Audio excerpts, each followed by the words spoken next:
बिहार के पूर्णिया से सांसद पप्पू यादव ने महिलाओं पर आपत्तिजनक बयान देकर देश का सियासी पारा चढ़ा दिया है। पप्पू यादव ने कहा था कि देश की 90% महिलाएं बिना नेताओं के रूम में जाए राजनीति में नहीं आती।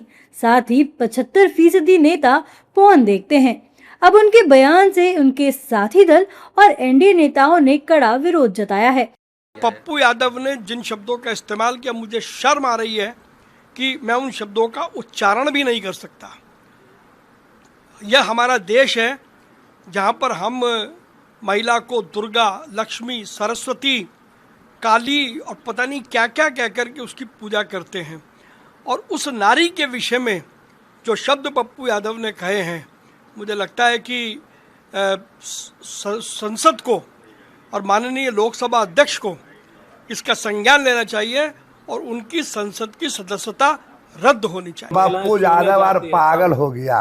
अपना पत्नी कहाँ है पप्पू यादव के? जब महिला खटिया पर सुतता है, जो नेतगिरी में जाता है, तो पप्पू यादव के तो पहले पत्नी गिर है, तो पहले पर पत्नी के पूछे।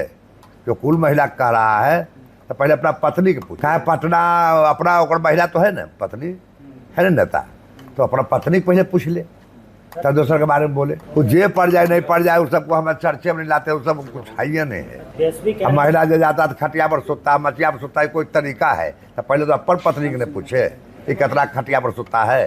इस प्रकार की शब्दावली का इस्तेमाल करना बहुत ही निंदनीय है। हो सकता है उनकी अपनी पार्टी में कुछ ऐसा होता हो, लेकिन वो सारी पार्टियों को, सारी महिलाओं को, सारे देश को ऐसा नहीं कह सकते। जबकि विपक्ष के नेताओं ने भी उनके बयान की निंदा की और उन पर ही हमलावर दिखे, साथ ही माफी की मांग की। पप्पू जी ने क्या सोच कर कहा है, ये बिल्कुल पप्पू जी से आपको पूछना चाहिए। बहुत आपत्तिजनक उनका बयान है और इससे बहुत महिलाएं आहत हैं। बिल्कुल उन्हें माफ़ी मांगनी चाहिए और मुझे नहीं मालूम उनकी सोच क्या थी, क्या सोच कर वो ये सब कह रहे हैं, बट स्वीकार नहीं है। जहाँ तक महिलाओं के प्रति जो सोच है, विचारधारा है, हम हमारी पार्टी इस विचारधारा के है, यत्र नाजात पूजन्ते रमन्ते तत्र देवता। जहाँ नारियों की पूजा होती है वहाँ देवता वास करते हैं। ये भाव है, नारियों के प्रति सम्मान है। पप्पू यादव जी का क्या विचारधारा है, हम इस पचड़े में नहीं पड़ते। नहीं, मैं उस बारे में ऐसे इस तरह से भाषा का गलत महिलाओं के प्रति करना वो माफ करने के लायक नहीं है। चाहे कोई भी नेता हो, उसको इस तरह की भाषा करता है तो कार्रवाई को होनी चाहिए। ये विचार कांग्रेस का है, पर भारतीय जनता पक्ष ये बेशरम पार्टी है।